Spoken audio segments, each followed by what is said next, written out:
Bernie Sanders went on Meet the Press, and he was asked about the recent wave of left-wing victories. Let's see what he had to say. So let me ask you to respond to the concern now that you've heard from national Democrats. And I know technically your organization didn't back Ms. Eastman in Nebraska, but many other progressives did. And they're not writing the race off, but they are now backing off on their hopes of it. They think, oh, she's not electable enough. What do you say to national Democrats who say, you know what, be careful of this, of nominating folks that are too progressive? I think that they are wrong, and I think they are misreading where the American people are at. You know, Chuck, many of the issues that I campaigned on 2 years ago, issues like Medicare for all, raising the minimum wage to $15 an hour, taking on the pharmaceutical industry, making public colleges and universities tuition-free, legalizing marijuana. A few years ago, those were seen as radical, fringy ideas. Well, you know what? In every instance, those ideas are now supported by the American people, by a majority of the American people, overwhelming percentage of Democrats. So I think what candidates all over the country are now beginning to understand is that it is more important to reach out to the people in your community, working people, the middle class, lower income people, than rather than just worry about what wealthy campaign contributors want you to say.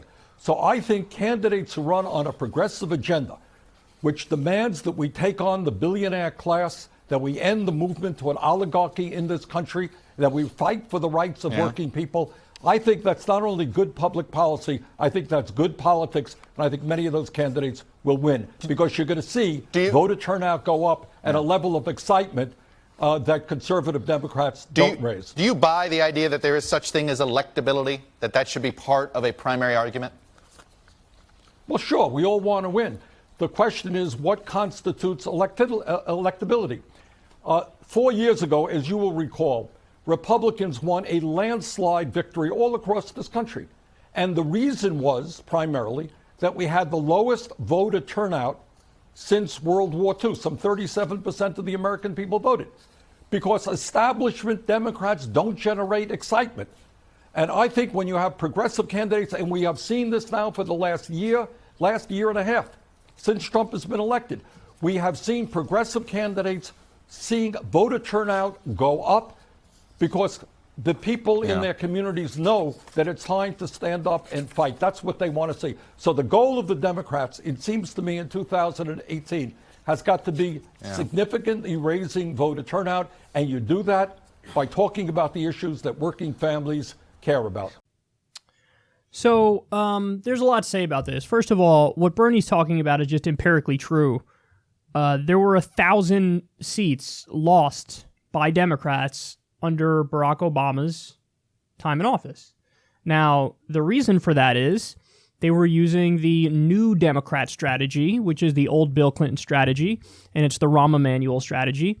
And the idea is the same idea that Democratic strategists have been pushing in Washington for decades, which is the way to be taken seriously is to move to the right.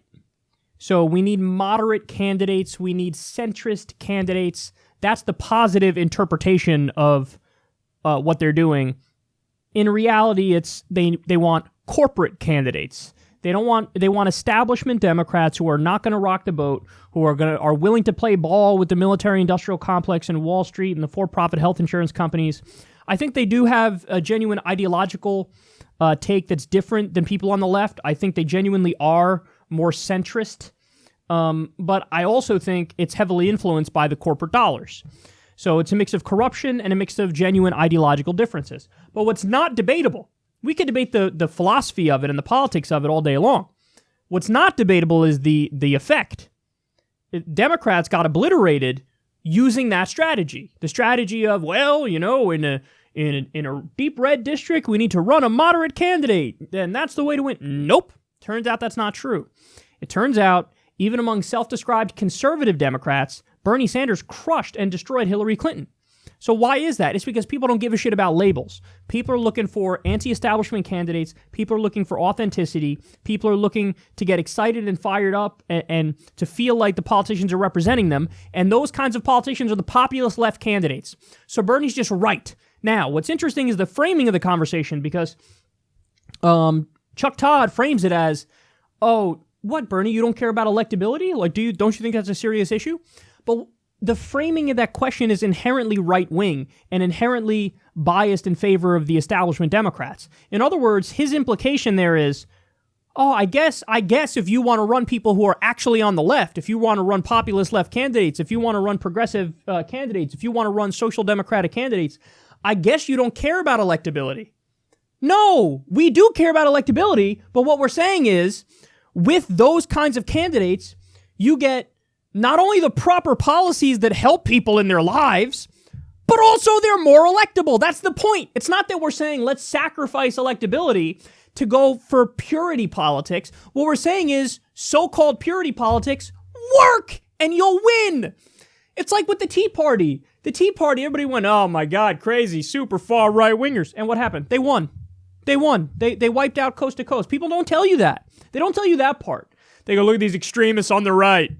And then what? Over time, the Republicans eventually won the presidency, the Senate, the House of Representatives, and most state legislatures and most governorships. They won fucking everything.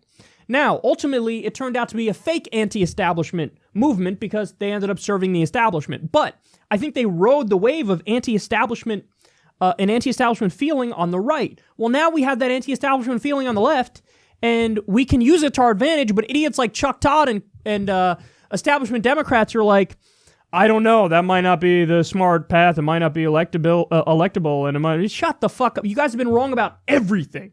So sit this one out. Take your crystal ball and shove it up your ass and go sit in the corner, Nostradamus.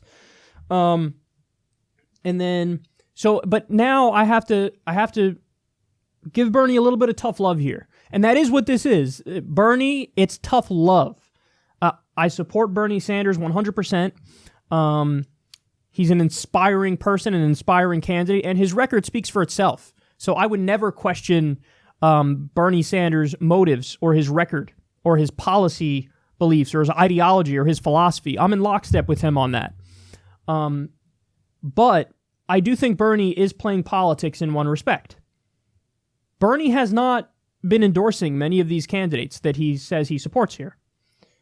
He talks about how, oh, yes, I support them. And I believe him. Of course, I believe him. But, just to give one example, Amy Vilela. Amy Vilela is running against, a cadre of corporate Democrats and establishment Democrats. Bernie Sanders has not endorsed Amy Vilela. And there's 1,000 races like this, where Bernie Sanders, even Senate races. I don't know if he endorsed, I don't know if he's gotten involved in the California Senate race. I really don't know. But he should. Now, listen, I want to be clear about this. I think the reason he's doing it is as follows. This is my speculation, but my guess is he wants to run for president in 2020. If he wants to run for president in 2020 and not have the Democratic establishment totally against him, he feels like he has to play ball a little bit with the Democratic establishment to try to get them to basically defang them, to get them off his ass, to make them think, okay, we're going to accept him because he didn't rock the boat too much and he's willing to play with the establishment. Now, I think Bernie feels like he can genuinely reform the Democratic Party, and he might be right about that, and reform the establishment to get the establishment off his ass so that when he runs in 2020, they don't basically work against him behind the scenes. So I think him not endorsing these populist left candidates is a way for him to give a fig leaf to, the Chuck Schumers and the Nancy Pelosi's who have now given him a seat at the table so that this is his way of saying to them, okay, here, this is me helping you out. But now when I run for president, you better help me out in the sense that you at least don't work against me actively. So people like that worked against him. Clearly, the DNC rigged it against him. Every establishment and corporate Democrat in the country was working to try to fucking tank his campaign. So I think by Bernie not endorsing these candidates, these populist left candidates, that's a fig leaf to the establishment to say, okay, look, I'm being cool. I want to reform the Democratic Party. I want the Democratic Party to be all about Medicare for all and free college and a living wage, and I'm never going to give up on that fight. But okay, I have a seat of Democratic leadership. Here you go. I'm not going to go out there and endorse every single upstart populist left candidate, and I'm not going to wage a war against the Democratic Party completely. I'm going to try to reform the Democratic Party. So that starts with not endorsing these candidates who are trying to take out the current Democrats. So I think that's the political calculation Bernie Sanders made. However, I disagree with him, and I think he's wrong. Bernie, they're never going to like you. They're never going to be okay with you. They tried to appease you by putting you at the leadership table. That's what they did. They're trying to appease you by putting you there. They're still actively going to work against you when you run for president again. Now, I don't know if it'll work this time. In fact, I kind of think Bernie is so famous and he's so popular now that even if they try to work against him, it might not work. Trump already had name recognition going into the race, and he won when everything was biased against him. Now Bernie has a lot of name recognition, and if he goes into 2020, he can win, especially with a weak candidate now like Donald Trump. So they're never going to accept you. They're never going to be okay with you. They just wanted to appease you by putting you at the table. So I agree with Bernie in his fight to reform the party. I just think he should stop doing those political calculations and just be the Bernie Sanders that already got him to the place where he is.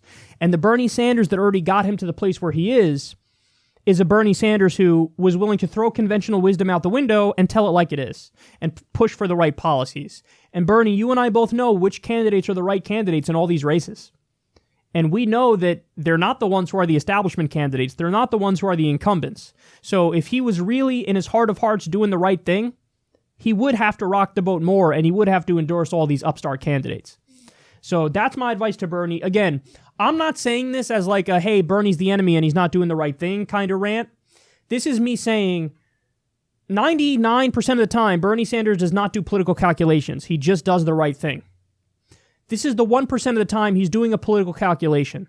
Now, he's doing it in service of the right thing because he thinks populist left ideas have a better chance of winning if he semi-plays ball with the establishment right now. But my advice to him is they're always going to hate you. So since they're always going to hate you, always tell it like it is.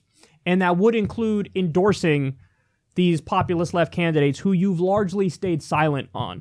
Okay?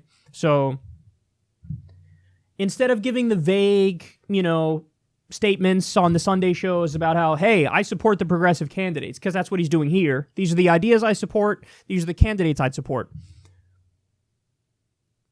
Give some specific endorsements. And it may tick off Nancy Pelosi and Chuck Schumer, but they were going to be against you anyway. So keep that in mind.